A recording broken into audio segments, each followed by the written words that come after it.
Hey everybody, welcome to StreetMD versus the Pickle Boys, Zane Navratil and Collin Shick. Gentlemen, you two are my two favorite pickleballers on the planet as we speak. I'm super honored to have you guys on the show tonight. How are you? I can't complain. I'm excited to chat and see what we're going to talk about tonight. And low bar if we're your favorite players. There's other people out there. I'm a Oh big no. fan. Well, specifically, Collin over here, he's the human highlight film guy. I see him on ESPN. Corvana PPA Tour, Tyson McGuffin, Collin Shick running all over the court. He's getting his steps in, Stan. Eventually hitting the winner. Nice reactions, get that. Zane, you are one of the most amazing teachers out there and arguably the best server. But now, of course, thanks to you, I believe that the PPA have officially changed the rules on serving. So we're going to have to talk about that in a moment too. Yeah, I've got a litany of rule changes as a result of my career so far. So my mission is to get everyone to at least give pickleball a try, because I really do believe that this is the greatest mental health sport in the history of all sports. So pickleball, my friends, is the ultimate antidepressant sport in the history of all sports. It allows people to have fun. You work on your mental acuity, you work on your slow twitch and your fast twitch muscles so that you're building endurance and strength. Works on your hand-eye coordination and balance. And great opportunity for family to get together and be present with one another. You know what I'm saying? In a society where we're so deprived of social nutrition, wow, what a great way to make some new friends and connect. And studies have shown that people who play racket sports live a lot longer than those who don't, versus any other forms of exercise. So if you haven't already, pick up a paddle or two. It's super easy to learn, I promise you. Money back guaranteed. You will be happy. Join the revolution. And after a hard-fought game of pickleball, drink water. It's hydrating. Just a little bit of my background. I'm a holistic psychiatrist, and I've been playing tennis all my life. And about a year ago, I belonged to this nice tennis club. And I noticed that in the side courts, there are these pickleballers. You know, they drew the lines on the court and they're playing. And I'm looking, I'm like, wait a second, like this seems way too easy. I know I could just destroy whoever's playing. I don't know the sport, but I bet I could do better. So one day I picked up the paddle and I started playing. And surprisingly, I did okay, but I left with a newfound appreciation for the sport, because this is a sport, not only does it require tremendous athleticism, but you got to think. There's tremendous amount of strategy, and it's like a modern day chess and a sport at the same time. So can I ask how each one of you guys got started? Collin, starting with you. You're a tennis player first. So how did you discover pickleball? I found it first in college while I was still playing tennis. We ended up living by a park of like 4 to 6 courts. My brother and I, it was during maybe like 2 years ago. My brother and I just went to Dick's and hopped out there with everyone else. Looked really fun. We love mini tennis. We love all the game kind of versions of tennis. So we were excited to get in there. We're super addicted. We played for like 5 or 6 hours that one day. And then once I was done with tennis and took the summer off and was really looking to get into something again, play tournaments, compete, do something every day. When I started med school, that's when I got back into it, started playing every day for that first semester, and then hopped in my first tournaments. But Collin, you're a UNC tennis player, correct? NC State, and then I'm in UNC now for med school. Okay, so NC State, what position did you play for tennis? I played doubles, mostly played number 1 doubles my senior year. Okay, so you never played singles. Like, so tennis-wise, you were pretty good. Not good enough, no offense, to play singles, but you played pickleball. Were you pretty good in pickleball, like from the get-go? Yeah, because I think I enjoy learning new games. So I wasn't one of the stubborn tennis players that came out there and just started hitting forehands into the bottom of the net and ground balling stuff like some of my other teammates were doing when we brought them out. So yeah, I picked it up fairly quickly, but easy to pick up, much harder to master. Collin Shick. What this man just did is a much bigger upset from the standpoint of where his morning started. Look at this ridiculousness. I mean, that's as good a ball as you're going to see all year long right there. He was the 31st seed in the qualies and made his way all the way through just to earn a spot in the main draw. Zane, how about you, man? You're a tennis guy also, right? Yeah, well, I mean, Look, my guy Collin is a way better tennis player than I was. I played tennis at Wisconsin Whitewater, and I played D3 tennis, and I had a ton of fun. But let's just say Collin would have been Collin would have been high up in the singles lineup at Wisconsin Whitewater. That's for sure. It's a different ball game. But I got started playing pickleball actually in high school. I was a decent tennis player. I had won a couple of state championships in Wisconsin, but Wisconsin's not exactly a powerhouse tennis state. So I was decent. I was, potentially could have scraped the bottom of a lineup at a crappy D1 school. But I decided that I wanted to go somewhere where I could play, and it was close to home. And so I really enjoyed my time at Wisconsin Whitewater. And I started playing in high school, and my dad got me into it. I thought it was a sport for old people. I got there, and I started playing tennis on the pickleball court. And I was that guy, like Collin's teammates, that were hitting the ball into the bottom of the net. And I was getting my ass kicked by these guys who were in their 60s and 70s. And so for like 2 weeks over winter break, I didn't even like pickleball. I was like, I can't live with myself if I lose to Harvey every day. But with Zane, are we talking about singles or doubles here? This was doubles. I'd say probably 95% of rec players are playing doubles. So then when did you realize that you were good enough to start doing something seriously with this? Me and my dad would do like one tournament per year over the summer. We did really well at this like sort of Midwest type of tournament where all the best players were. And we didn't know who the hell these people were, but we were like playing pretty well. And then we got sort of invited to play some games with them and whatnot. So from like 2013 through 2019, I was just kind of screwing around with pickleball. But I mean, at a pro level for that time, I could hang with the best players from back then without really putting in a ton of work at it. I got a job. I got my real job as an auditor for Deloitte in 2019, and I retired in 2020. And you make a living from playing pickleball. You teach pickleball, you're playing tournaments, so you have the dream job right now. But Collin, you are in medical school now. Your nickname is the doctor, from what the announcement was saying. At what point did you realize that you had a special niche for pickleball here?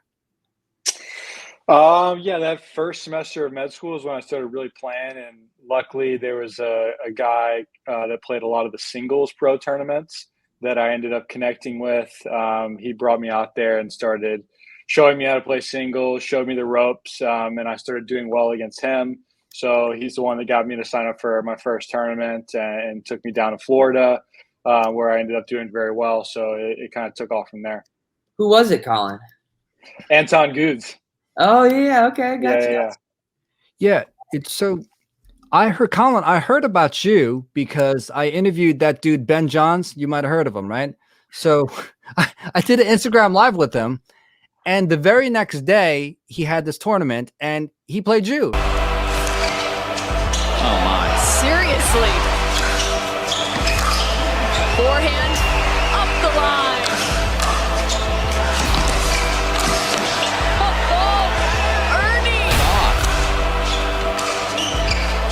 Collin Shick with game one. And that's when I first heard about you. So what was it like for you when you beat the world's #1 ranked dude at that moment? Yeah, that was awesome. That was out in California. Played really good. Don't think he played his best, but I got through it. But yeah, it was really great to get that win, especially the first time I played him. I ended up taking him to 3 games, but he beat me 11-0 in the 3rd game, so it felt like a beatdown. So yeah, it was really good to win that second time. Yeah. Zane, you played Ben Johns also. What is it about him? Because you guys have a duper into high 6s. He's like a little over a 7 right now. I believe that it's like this that separates the best from the rest. So what is this extra little thing that he has going that's allowed him to be #1 from your perspective? Well, I would say in singles, he is one of those guys that covers the court phenomenally well without looking fast, right? You watch him move around, he doesn't look fast. You watch Collin looks like he's really fast. Collin's all over the court, right? Yeah, right? Not a graceful mover. So I would say Collin is way faster than Ben, But I would argue that Ben probably covers the net better than you, Collin. Like, in terms of just being able to cover good passing shots. Ben is really good at, with one big lunge, covering the entire court, essentially. Like, he's not fast, but he takes 2 or 3 steps and he gets there. So he's got really underrated court coverage in singles. He's very smart. He's got a good playbook against everybody, and he doesn't have any real weaknesses. I'd say his only weakness is he can't really pass super well with his backhand, but he can hide that weakness very well. So in singles, it's his ability to cover the court, and a big part of that is just knowing where to be based on your opponent's tendencies and what they can hit at high percentages. So he positions himself in a good spot too. In doubles, he plays very disciplined, and he has elite hand speed, I would say, is the main thing. Smart, very quick hands, doesn't miss a lot, makes you earn every point. Yeah. Collin, your experience, you played him twice. One you went to the 3 sets. Second time you beat him in straight sets or 3 sets? Straight sets, and then the third time he beat me in straight sets. Okay. So you seem to do relatively well against Ben Johns, but I saw the match between you and Tyson McGuffin. First off, that dude looks like a professional wrestler, man. I'm not sure what he's doing with pickleball.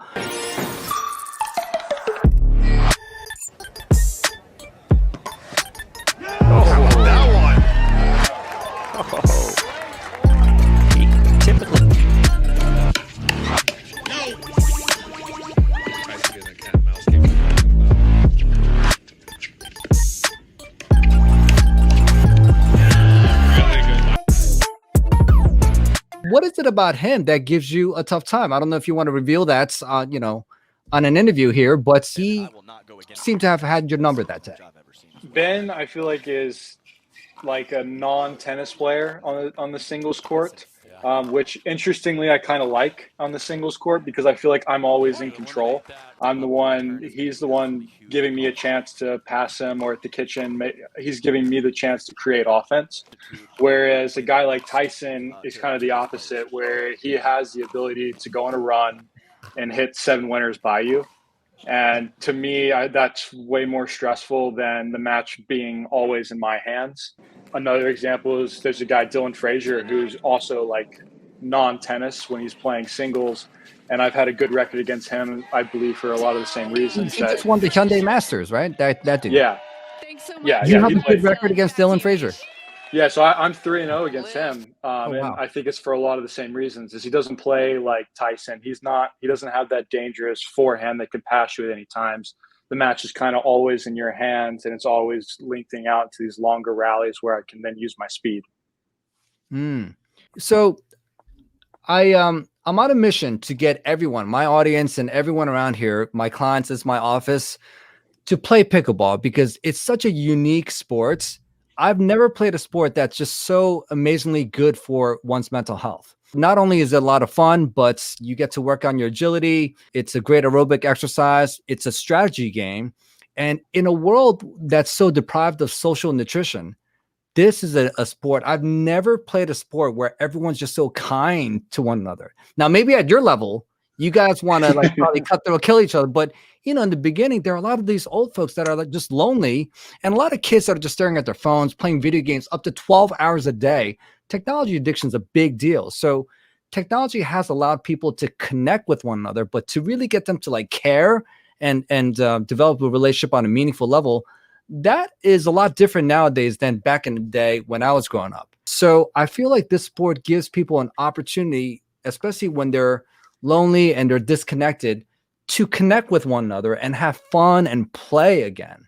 And it's ultimately one of the greatest mental health sports, in my opinion. So have you seen the difference that this sport has made for people in terms of connectivity and play and fun?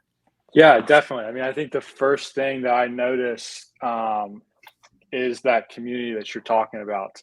I mean, you can go out to a park and maybe depending on kind of where you live and how popular it is, the park is packed. If they're, the courts that I first learned on, it's 6 courts. And now when I go back there might be 70, 80 people there. And everyone there is as welcoming as possible, getting you in games, teaching you stuff. Everyone's a different level. People are showing each other how to play, how to get better. People that are way better than other people are playing with people. It brings together athletes from all other sports, brings people different jobs, different walks of life. It's just that community, I think, that makes it so unique. By the way, Collin, do people recognize you whenever you step onto the court? They know who you are? Rarely, but yeah, really? maybe locally. Again, you were on ESPN, man, as a human highlight guy, but not too much? You don't get too much? No, not too much. I think it's still a pretty close-knit community. And there's still, I think, a lot of people that are playing pickleball that might not be watching pickleball every week. Gotcha. Zane, your YouTube channel is fire, by the way. I love the way you explain the sport and the way you teach. Win more points by using the 3 T's of service returns. Okay, so back to the 3 T's. The first T of service returns is target. Picking the right target for your return is the easiest way to increase your consistency. If I'm facing somebody with a big serve, like my lobster pickleball machine there, I'm generally going to return right back to them. Tell us about the community in pickleball and just how special it is. Yeah, so obviously I think you've identified it, Collin's identified it, and I think actually the more interesting question is why, right? Yeah. Why is it that pickleball players are so welcoming? Is it something about a wiffle ball? Is it something about the dimensions of a court? Is it something about the demographic of people that is willing to go out and sort of experiment and try something that's new and somewhat unknown? I'm going to flip the question. Why do you think we all agree, right? Pickleball is a very interesting community, tight-knit, like welcoming. Why do you think that is? Well, so my opinion is that it's a relatively easier sport to learn. And as you're improving on something, it just gives you a nice dopamine rush. I always tell my clients to learn something new and improve at it and work towards the goal. So if you're doing that, you're usually feeling pretty good and positive and optimistic. And that's a very good question as far as why is it? Because I played tennis all my life. And I know tennis players are nowhere nearly as friendly as pickleballers. In fact, tennis players could be dicks, man. But something about pickleball, like, because I guess it's more of a double sport than a singles, you kind of just want to help each other out, exchange positive energy. It really is an opportunity to practice positivity. I mean, I think kind of what Zane was maybe alluding to is that range of kind of the bottom level of when someone picks it up. The range of the skill gap between, let's say in tennis, a top college tennis player versus someone that just plays at the country club. If those two players go out and play together on a tennis court, usually someone's not having any fun at all. Whereas on the pickleball court, you can have 2 pros playing against two other athletes, let's say, that have no racket sport background at all, and it's still going to be fun. And over the next hour that you're teaching them, their learning curve is exponential, and it's fun to see. It's fun. Everyone gets that dopamine rush that you're talking about. Gets better at something, and that's what kind of brings that community together, is everyone can kind of go out there and just have fun. Yeah. Since you're going to be a doctor, there's a study that came out saying that people who play racket sports live longer than people who play any other sports. And then again, pickleball is rising in popularity. You said something about it being related to chess. It's aerobic chess. Aerobic chess. So people who play racket sports live longer than everybody else. Isn't that interesting? Because the cerebellum, back bottom part of the brain, it's 10% of the brain's volume, but it has more than half of the brain's neurons. It's critically important, and one of its main functions is coordination, physical coordination, but also thought coordination and how quickly you can process information. And table tennis, and the reason I like it better than pickleball is it's faster. And there's a lot of thinking that when you play at a high level, it's a strategy game. So it's working out your cerebellum. It's working out your parietal lobes in the top back part of your brain. They see where the ball is in space. And it's working out your frontal lobes because you are always creating strategy. It's this great whole brain exercise. So I teach my patients, go get a coach, get good. This will help rehabilitate your brain. So awesome. I love that. There's a Dr. Daniel Amen. He's a psychiatrist. And he talks about how ping pong, more than pickleball, is great for cognitive health because he says not only do you get the aerobic exercise, but you get tremendous reflex action going. And there's more thinking and more strategy than pickleball, which I don't necessarily agree with because I played ping pong before too. And ping pong, in my opinion, is like a lot of reflexes. You're not thinking like, oh, let me just attack the backhand and then do a drop shot or anything like that. Like pickleball is the one that I believe you far exceeds any level of strategy than ping pong or even tennis for that matter. It's interesting you asked, as I've actually taken a couple ping pong lessons recently and gotten into it. So it's definitely different. I don't know if I would say there's more thinking involved with it, because to me it seems like a lot of it is it's too fast for there to be thinking. It's not the slow chess match at a kitchen or where you're moving the dinks around or picking on a specific spot. It's extremely fast paced. You can only hit a ball a couple different ways depending on the spin. So it seems a lot more programmed when people are drilling in ping pong. I mean, it's ridiculous, that culture of drilling, and they're hitting 10,000 balls. So I'm not sure if I'd say more thinking. Zane, how about you, man? You played some ping pong before? Yeah, no, I've taken some lessons as well. Definitely come on, there's a lot more strategy in pickleball. I think there's more strategy in pickleball. I think I think the strategy in table tennis comes off of the table, like scouting your opponent and understanding their tendencies. I'm not going to diminish that. I would say there's much less in-point strategy in table tennis, but obviously, neither of us play that professionally. I get the sense that table tennis is this is a reptile brain activity, like when you're actually doing it, like it's all instincts. It's exactly, all man. Exactly.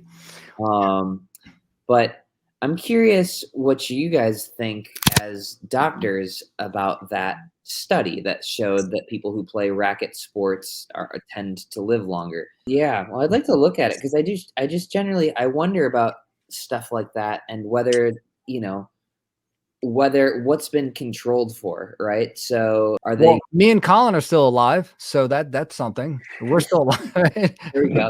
But meaning like, are they controlling for the type of demographic that's normally playing tennis, right? You would think that racket sports players are generally drawing from a more affluent population, and as we know, that wealthier people tend to live longer in the US here.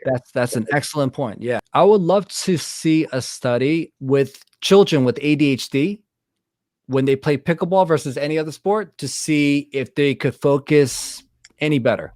I think a lot of kids have attention deficit issues these days, and pickleball allows kids or people an opportunity to practice focusing, practice concentrating, remembering the scores, 4-2 on 2.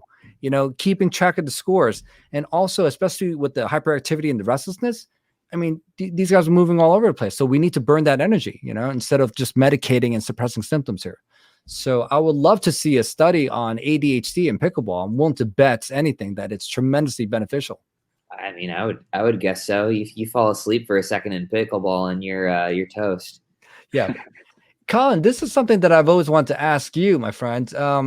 I have so much respect for the fact that you're a medical student and you're playing pickleball. And after you beat Ben Johns, that was the one that got you on the map. What did your parents say? Like, were your parents a little bit concerned that you're going to take pickleball a little bit too seriously and not, maybe forgo med school? Like, tell us about that.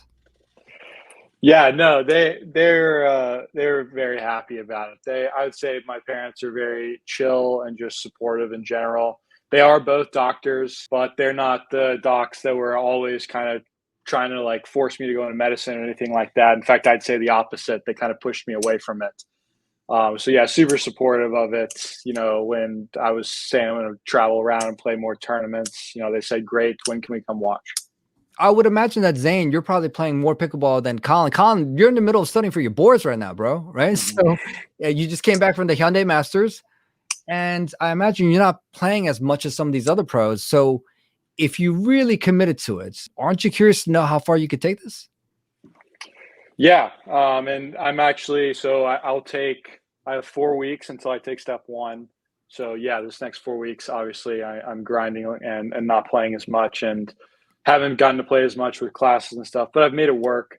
But after I take step one in 4 weeks, I will have the year off actually, and I'll play full-time pickleball, delay rotations by 1 year, and then return. So we'll see in this next year. Collin, I have so much respect for your game. I just love the way you play. Yeah, I think is it fair to say your backhand is stronger than your forehand? Definitely. Your backhand's so nasty. I love it. And I do love your slice volleys. You have this amazing ability to do these drops, which I love about your game. But if I may ask, and Zane kind of alluded to this, but at least on TV, your serve doesn't seem as fast as some of the other dudes. Do you do that on purpose? You just kind of like get it in there, or is the TV making it look slower? No, it's just as slow as it looks on the TV. I think this guy, his serve is crazy, right? I mean, right. we know that. Yeah. But can I just ask, what's the strategy behind just like getting the ball in? The strategy is when I was starting to play, I felt like an absolute idiot every time I missed a serve. So I just said the risk reward, I'm just going to hit the serve in the box, slow and deep, and get it in. But I have changed that since then. So in this last tournament, even though they changed the serve rules, I had already changed the serve before that, and I am serving much harder now. But before then, I think I probably had the worst serve of everyone that plays professional pickleball. Speaking of serves, Zane, so I think the whole pickleball community has a bone to pick with you, my friends, because after you did that serve that went viral all over the internet, you know the serve I'm talking about. Wow. Serve and the boom to finish. Serve goes over to Zane Navratil. What happened there was the nasty spin.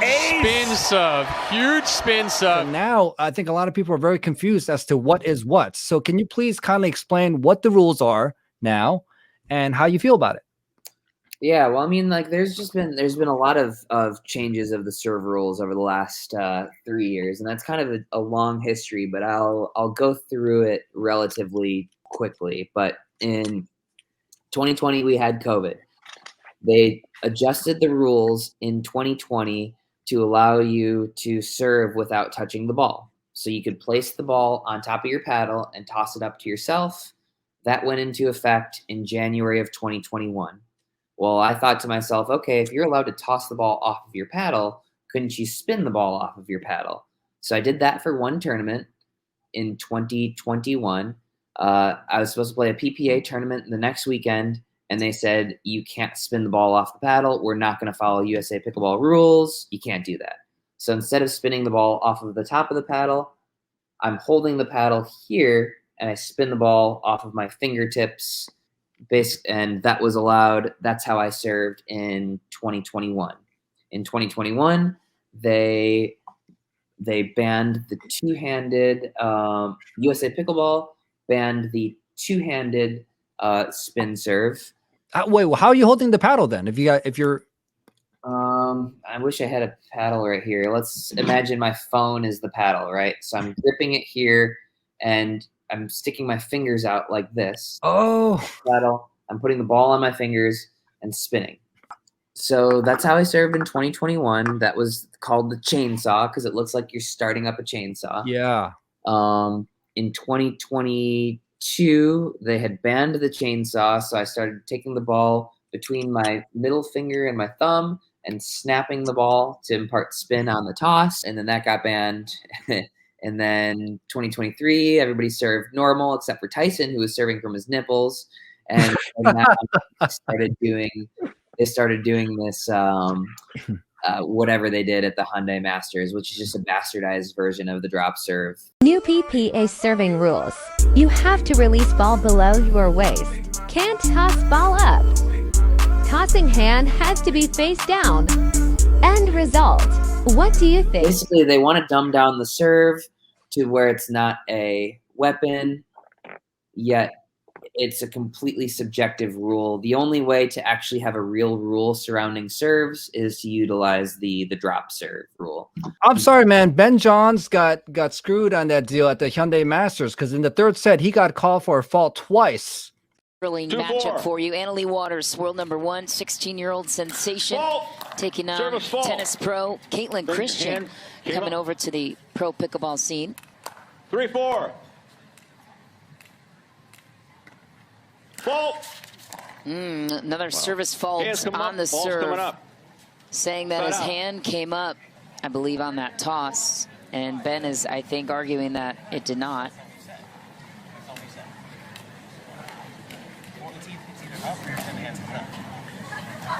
So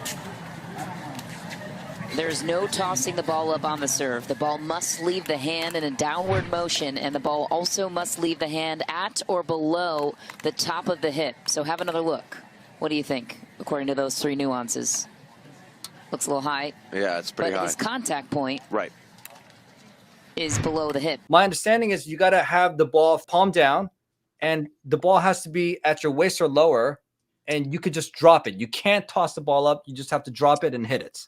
That was an experimental rule for the first tournament of this year. We don't know whether that's going to be for any other tournaments going forward. But yes, that's the way that it was supposed to be for the Hyundai Masters. I'd imagine there's going to be a lot of changes because it still doesn't. It's still very difficult to police whether or not your hand is moving upwards just a tiny bit at the point of your toss, or where it is in line with your waist. How are they defining waist? Like, again, there are like multiple different ways where this rule isn't. People could like pull up their shorts like up to here. You know what I'm saying? So that's a good idea, actually.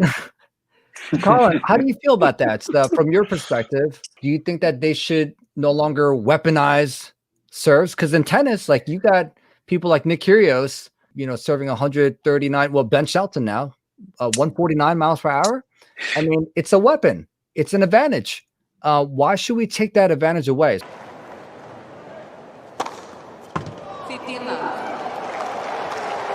Shelton just absolutely oozing confidence right now.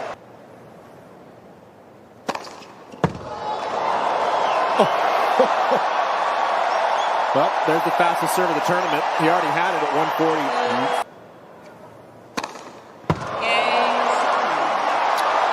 Yeah, what a display of... Yeah, I mean, I think part of the rationale is, there's these things in tennis we call serve bots, which people talk about being a little bit miserable to watch because they're just popping aces and aces.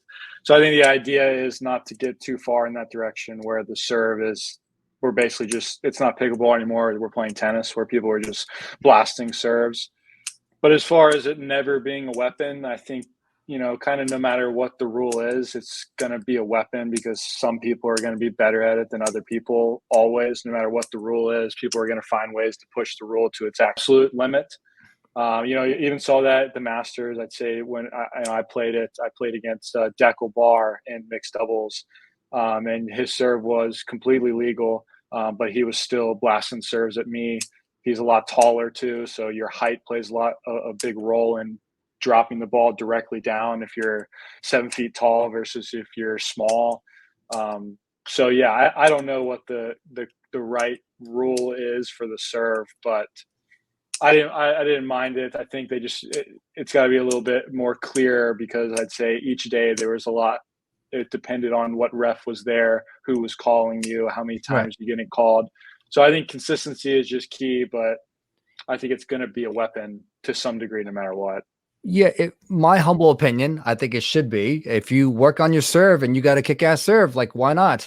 But how about Zane, how about in the locker room from what the other players are saying? Are they a little bit annoyed with this rule change? Well, I mean, I think you have to go to the source of why this rule change came to be. It's in pickleball. If you have players involved in the rules discussions, it's going to be like the wolf and the sheep voting on what's for dinner, right? If you don't have a good serve, you want a rule change that nerfs the serve.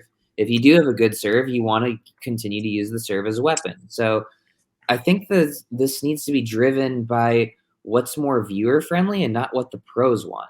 The majority of pros don't have super weaponized serves. So if there's a vote or a poll among players, it's, of course, they're going to vote to continue to dumb it down.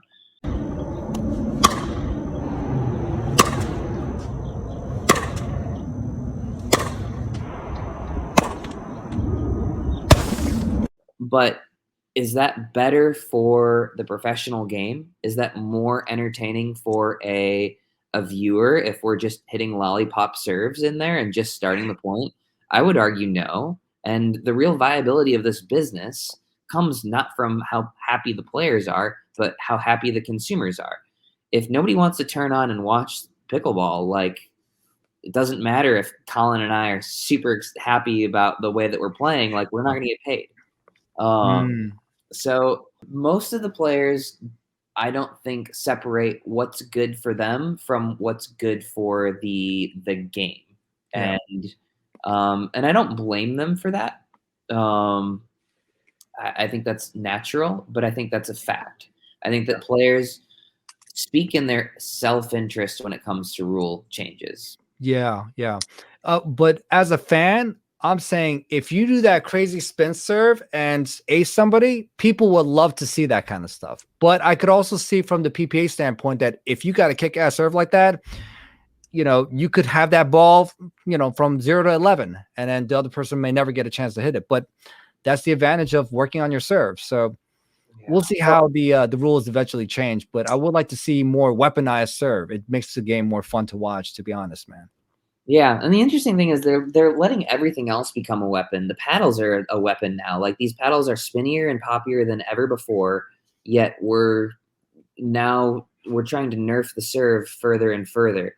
I mean, like, even with the chainsaw serve, it's completely readable, right? It just added a little bit more athleticism, which we want to showcase in this sport, I believe.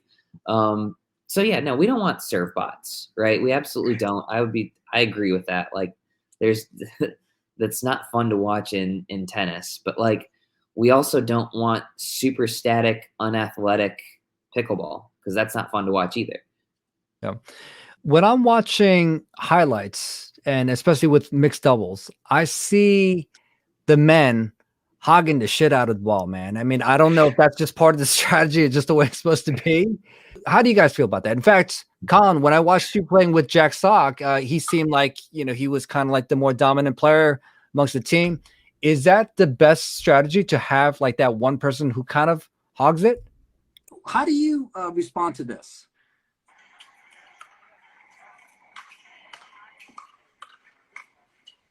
So you got this guy who's clearly ball hogging. Like, what's up, man? Let the partner play. Like, do you see this in doubles a lot? So I can explain that for you. Please. I mean, you know, let's say you have two people that are both right-handed or two people that are both left-handed. I think just geometrically, it can't be played 50-50 when you have a forehand in the middle. And then there's, you know, in men's doubles, the slide, which I'm playing the right, as you're saying. I'm learning to slide to my right so that I can only have to worry about hitting backhands. Anything to my forehands going out. So that's going to make it look like I'm playing a tiny little sliver of the court and Jack's coming over and playing 100% of the court. And I think that same goes for mixed doubles. It's just the guy is going to typically be the taller, larger wingspan, bigger first step. So they're going to be on the left most often. And then the girl will be on the right. So it's similar. It's just never going to play 50-50, no matter if it's mixed or men's or women's. So Zane, is that generally accepted that in mixed doubles, the guy's supposed to, you know, not to turn this into a sexist kind of conversation, but I just noticed that these dudes are hogging the ball. And is that just part of the game? Is that the way it's supposed to be played? Well, I guess it depends. If you really want to win, then yeah, at the pro level. Let's just take this for example. Joseph, if you and I are playing against Collin and somebody Jack Sock, yeah. Let's say somebody of similar level to you, right? I'm going to make sure that you don't come anywhere near the court. I'm going to try and hit every single ball, right? Like, especially if there's money on the line. If there's money on the line, you want who takes the last shot when when the Lakers are playing, right? Yeah. You give the ball to the best player on the team. And like, just generally, if you're going to look at things objectively, like currently the best men are better than the best women. Yeah. Like the man is generally going to be the better player on the court, and you can cancel me if you want for that, but we can look at duper. But so yeah, I mean, there's plenty of crap that like people get for doing that, and there's certainly times where the men overplay and they're hurting the team and not helping the team. Yeah. But like generally, I think in mixed doubles, the guy should be playing probably 55 to 2/3 of the court.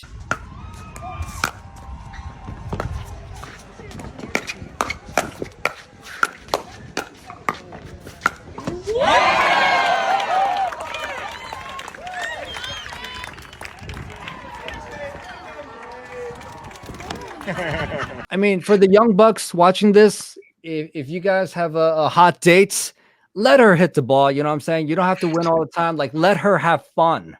That's the psychology of it. It's gonna be great for you guys. I agree with that. It depends on what you're playing, for sure. I don't know if you gentlemen are aware, but as of now, pickleball is the #3 most played sports in our country. Did you see that stat? So more people now are playing pickleball than baseball, soccer, and football combined. So the #1 most popular sports is biking, followed by running, followed by #3, pickleball. So Zane, you've been playing a lot longer than both of us. Did you ever think that this sport would, catapult to where it's now? I guess I didn't really have a macro view of the sport when I was starting. I enjoyed it, and I didn't really ever think of what it could be. If I think back to those days, I was thinking it was similar to like sort of CrossFit, where it's a really really tight-knit community. It's growing, and people seem to love it. But to become the 3rd largest sport behind biking and running is, I mean, that's a testament to all the things that you had mentioned before: the ease of learning it, the community, the benefits for mental health and physical health. I think the combination of all those things leads to people wanting to try it and people wanting to stay with it. Yeah. Collin, your thoughts on that? Were you surprised that pickleball got this popular? Because you were just kind of messing around when you started playing. You were a tennis player, turned into a pickleballer. I mean, over the past 2 years, I feel like it exploded, man. Yeah, I mean, I'm definitely not OG by any means. So when I found pickleball, it was already pretty popular. I was seeing it on Instagram everywhere before I even started playing. So I've kind of only known it as the really big trendy thing that it's been over the past couple of years. Yeah. I want to play you a little clip by Congressman AOC. I don't follow politics, but she has something very interesting to say about pickleball. I don't think pickleball's for me, but I don't know. This is a hard one because I know it's all the rage right now. I think we're getting close to the expiration on pickleball potentially. I don't know. Congresswoman, I won a gold medal in pickleball. I'm a medalist. My listeners are so tired of hearing about it. Okay. But I don't know. But, a friend of mine had a pickleball party and everybody really enjoyed themselves. It's a way to be athletic without being athletic. Ooh. It's a way to be athletic without being athletic. I respectfully disagree. I was one of those bullies that came into pickleball like, all right, let me show them what a tennis player could do. until the old dudes like destroyed my ass. And I was like, wow, like master, like I appreciate you guys. It is a super athletic sport. And not only is it an athletic sport, it's a brain sport. So please, can I get your input on this? Go ahead, Collin. I'm not touching a 10-foot pole. Ever since I've been involved with it, though, I've seen it growing and taking off. So as far as what the ceiling is, I don't think anybody has any idea what the ceiling is. Are we at the ceiling? Will it be beyond any of our imaginations? Who knows? What'd you say, Zane? I say there's not a good way for me to comment on AOC's comment without pissing people off. So I would respectfully decline. Okay, but are we all in agreement that it takes athleticism to become a good pickleball player? God, I have way too many snarky comments right now. Yes or no? Yes, it takes athleticism and brain to be good at this. Yes. By the way, for the people watching this, your brain releases something called BDNF, brain-derived neurotropic factor, when you get a good cardiovascular exercise, especially when you're sweating for a period of about 2 hours. And BDNF, what it does is it enhances neuroplasticity in the brain. It allows your neurons to grow, and you could influence it. For example, you could say, I really enjoy reading books. And then your neurons are going to start having positive neuroassociation with books. So for people, like I encourage everyone to try to read more books, put down the phone more. But a lot of people don't like to read. So after you play pickleball, whatever it is that you want to associate with, tell yourself that. Start making some positive affirmations, because way too many people are falling into the negative trap. They wake up in the morning, they start thinking about something negative. So if you want your default mode network where you're just wandering and at rest to be thinking more positive, after you play pickleball for a period of about an hour or two, practice being positive. If you eat something delicious, just say it out loud. Wow, this is really delicious. You could practice your gratitude exercises. So I encourage everyone to take advantage of the BDNF, brain-derived neurotropic factor, where your neurons become more neuroplastic and you could influence it into any direction you want to go to. Huh. That's a very interesting concept. Yeah, absolutely, man. Last couple of questions, if I may. Collin, how did you connect with Jack Sock? How did that doubles partnership happen? Yeah, so I'm from North Carolina. He lives in Charlotte, North Carolina now. I actually just moved here to Charlotte about 2 weeks ago. But yeah, my brother actually played a bunch of tennis with Jack, kind of the years before he went to college. Wow. I knew my brother and I, we played with tennis with Isner whenever he was back home in Greensboro over break. So there were some connections there. And then when I had that big tournament out in Florida, that was when Jack was starting to play a ton of pickleball, and he sent me a message and had me come up to Charlotte, and we just started training, practicing, having a good time. And then once he committed to playing this year, we thought it'd be fun. So that's how it sorted out. Yeah. So I was watching the Hyundai Masters, and we of course know Jeannie Bouchard, a former tennis player from Canada. And honestly, from my perspective, she looked like she could use some lessons from you, Zane. But Jack Sock is pretty badass, man. I mean, he made it to the semifinals in the singles. Like, he's the real deal, right? Yeah. Well, yeah, I think definitely. Collin would know best. I think Jack's been dabbling in this for a while. I remember seeing clips of him playing, and I thought it was the coolest thing. Like I saw a clip of him playing in 2019 or something like that at a Chicken and Pickle. So yeah, obviously he's got the tennis game, but I think he's got some reps under his belt in pickle too. Yeah. Hey, so to close out the show, I'm sure there are plenty of people who haven't tried pickleball who might say, okay, you know what? Let me give this sport a try. Let's get some good words out there as far as some of the things that you guys offer. So Collin, you work with Selkirk, and I actually switched from EULA to Selkirk because I saw you and Jack Sock playing with it. So I was like, all right, let me give this paddle a shot. Awesome. So let's give a shout out to Selkirk. Like, what do you love about the paddle? Like, you tried many different paddles. What is it about this brand that you like so much? I had the relationship started actually in college. I was part of that first year of NIL. And while basically football and basketball players were getting paid, sports like tennis, we were just looking to get some free stuff from some people. So while we started pickleball, that's what it was. And so I got some paddles from them. They were kind enough to send paddles to my brother and I. So we had some for the team. And then once I started playing, already had a relationship there. The paddle I use, it was the first spinny paddle I ever used, where it was like completely mind changing from the old paddles I used. And then I picked that up and I could swing like a tennis racket immediately. And ever since then, I've never changed the paddle. I don't change my lead tape. I'm scared to change now. I'm too comfortable with it. So for all the Collin Shick fans, what is your model? It's the Selkirk Power Air Invicta shape. Okay, gotcha. And Zane, you got your own paddle, right? Yeah, no, I was able to design one start to finish with Pro XR. If you like spinny paddles, I think it's that's something that's very, very important to me. And yeah, I mean, I think spin is the big sort of marketing tool right now. It's fun to hit with a bunch of spin, but yeah, we designed one that I think has some of the best spin on the market. Okay, so we got Selkirk.com, and Zane, how do we find your paddle? You can just go to Pro XR, Google Pro XR. You can Google me, Google Zane Pickleball. Should come up with any of those searches.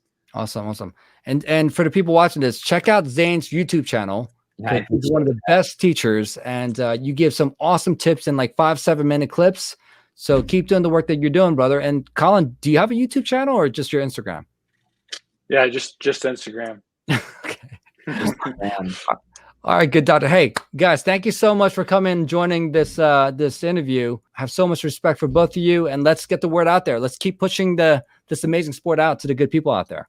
Appreciate it. Hey, thank you for having us on. This was fun. Learned some stuff. Yeah, it was a good time. We appreciate it. Yeah, we'd love to do it again at some point. Thank you guys so much. Thank you so much.